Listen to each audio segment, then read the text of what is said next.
Merci, Monsieur le Président. Je tiens tout d'abord à remercier le Bureau de la Société de m'avoir invité donc, à participer à ces journées.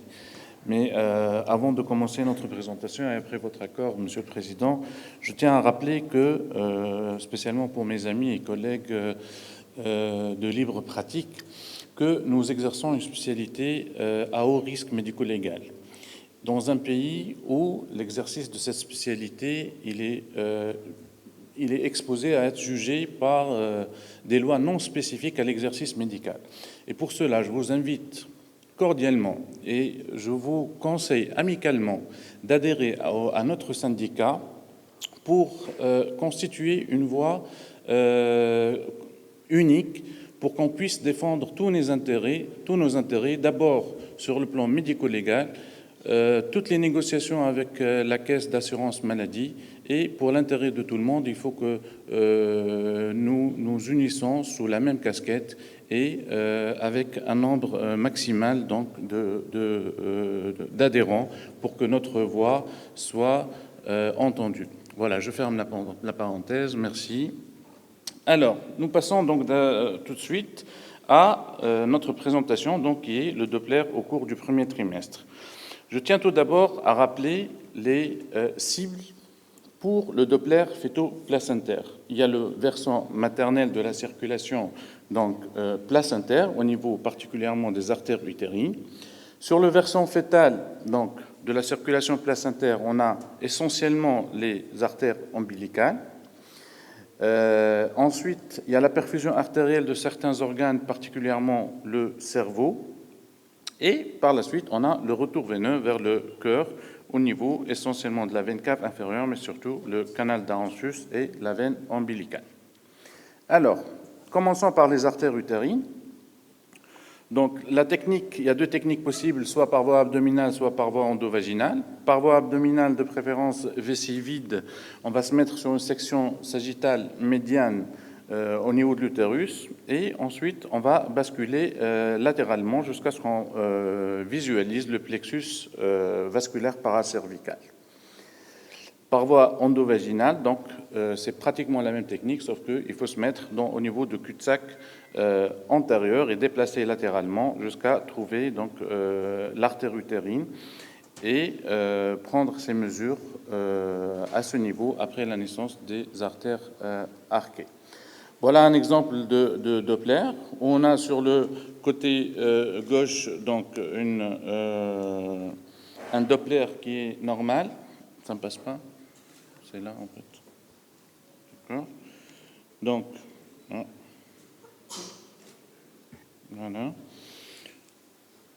Donc ici, on a un Doppler utérin qui est strictement normal au niveau de l'artère utérine droite, et de l'autre côté, on a une incisure protodiastolique qui est donc le notch qui témoigne de la persistance des résistances artérielles périphériques.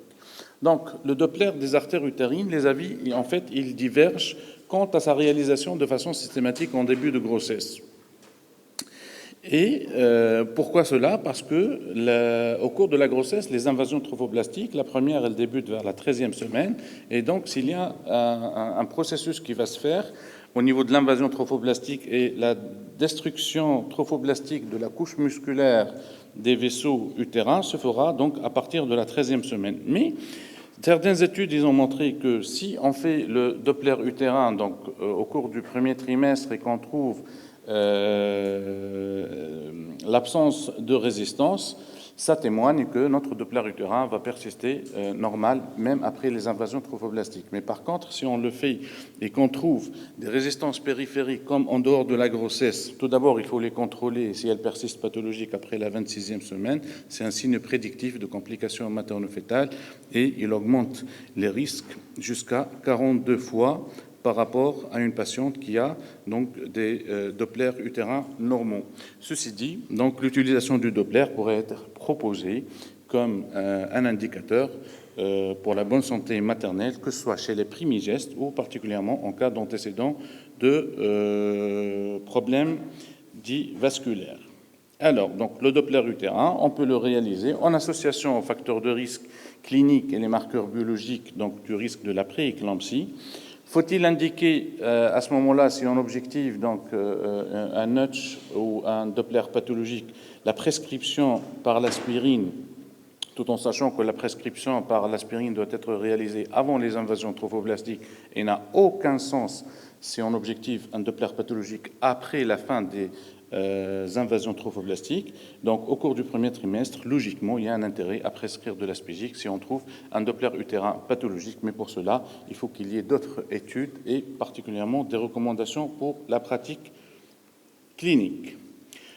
Le Doppler des artères ombilicales, c'est un bon indicateur du bien-être fœtal, mais sa réalisation au cours du premier trimestre n'est pas d'une grande utilité. En fait, c'est la surveillance de la vitalité fœtale et il devient intéressant qu'après 26-28 semaines d'aménorrhée. Avant cela, le retard de croissance il est exceptionnellement vasculaire et si on a un problème au niveau de l'artère ombilicale, à type de diastole nulle par exemple, il faut penser à la qualité fœtale. De même pour le Doppler des vaisseaux cérébraux, donc c'est essentiellement le Doppler de l'artère cérébrale moyenne qui nous intéresse, mais à partir d'un terme où on s'intéresse à la vitalité fœtale. Pour le canal d'Ancius ou le ductus venosus, alors il faut savoir que c'est un shunt qui est provisoire entre la veine ombilicale et la veine cave inférieure, et il permet de diriger une proportion de la circulation bien oxygénée vers la circulation coronaire et cérébrale, et ceci par un flux préférentiel entre l'oreillette droite vers la gauche à travers le foramen ovale, et c'est un processus et c'est un canal qui se ferme en quelques minutes après la naissance. La technique de mesure, donc, elle a été bien détaillée par la présentation qui m'a précédé, mais j'insiste qu'il faut se mettre au niveau de la zone d'aliasing, qui est donc cette partie-là. Alors, c'est un spectre triphasique, là aussi je passe rapidement, ça a été bien détaillé, qui, lorsqu'il est normal, l'onde A, elle est toujours positive. Donc, en cas de onde A négative, à ce moment-là, on est dans un ductus venosus pathologique. Voilà, on voit ici donc un ductus venosus qui est normal, et là, donc, une onde A négative, et donc un ductus venosus. Il y a des faux négatifs, par exemple, à ce niveau, l'onde A, elle est positive, mais on a une contamination par la veine cave inférieure, ce qui me donne un flux comme le reverse flow, donc négatif. Mais il faut s'assurer que notre onde A, elle est toujours positive. Là, l'onde A, elle est négative, donc là, le ductus venosus, il est pathologique. Alors, à quoi ça sert le ductus venosus au cours du premier trimestre? Il a un grand intérêt dans le dépistage des aneuploïdies, et en fait, on trouve une onde A inversée chez 2/3 des fœtus trisomiques, chez à peu près 60% des trisomies 18, la moitié des trisomies 13, et elle est observée chez 3% des individus normaux. Pour les malformations cardiaques de même, on a une onde A négative. C'est essentiellement, au cours du premier trimestre, évocateur des malformations cardiaques droites. Elle est aussi pathologique au cours des malformations cardiaques gauches, mais beaucoup plus à des stades tardifs.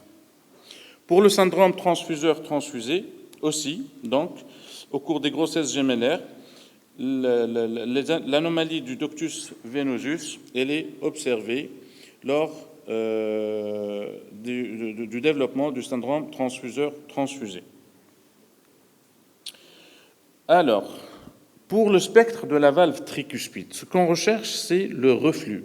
C'est le reflux, c'est-à-dire la régurgitation.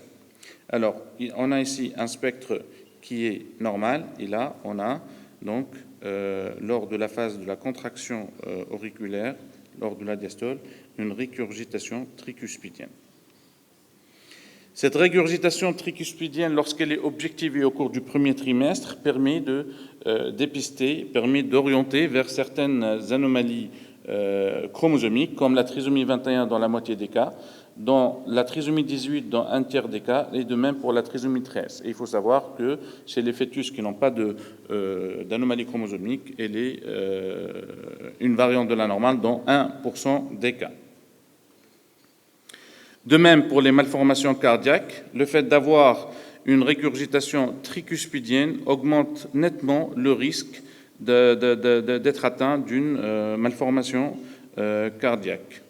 Par contre, l'absence de reflux au niveau de la valve tricuspide, il diminue le risque par rapport à la population générale. Voilà, donc c'est la même chose ici. Donc on a les différentes trisomies suspectées avec la régurgitation donc tricuspide et les malformations cardiaques. Alors, est-ce que la réalisation du Doppler au cours du premier trimestre, elle est dénuée de risque pour le fœtus? Pas du tout. On sait très bien que l'échographie, ça reste un examen anodin, mais pour le Doppler, non. En fait, ça génère un effet thermique et mécanique théorique, bien sûr, au niveau par les ultrasons.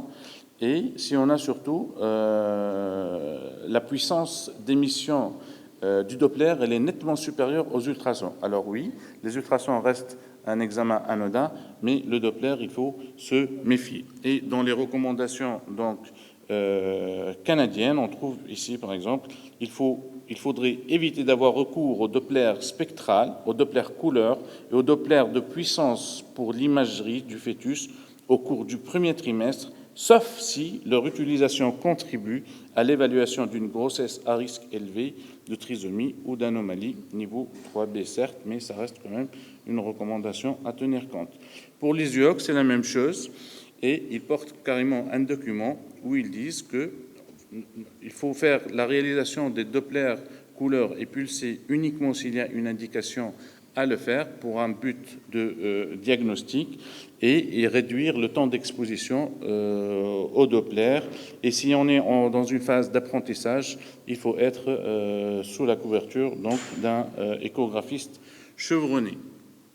Voilà donc, pour le Doppler fœtal entre 11 et 13 semaines, 6 jours, ce qu'il faut réellement rechercher, c'est le spectre du ductus venosus, le spectre à la recherche de la régurgitation de la valve tricuspide, et ses indications, c'est le dépistage des anomalies chromosomiques, de certaines cardiopathies congénitales, et pour les grossesses gémellaires monochoriales bien myotiques, la prédiction des syndromes transfuseurs transfusés.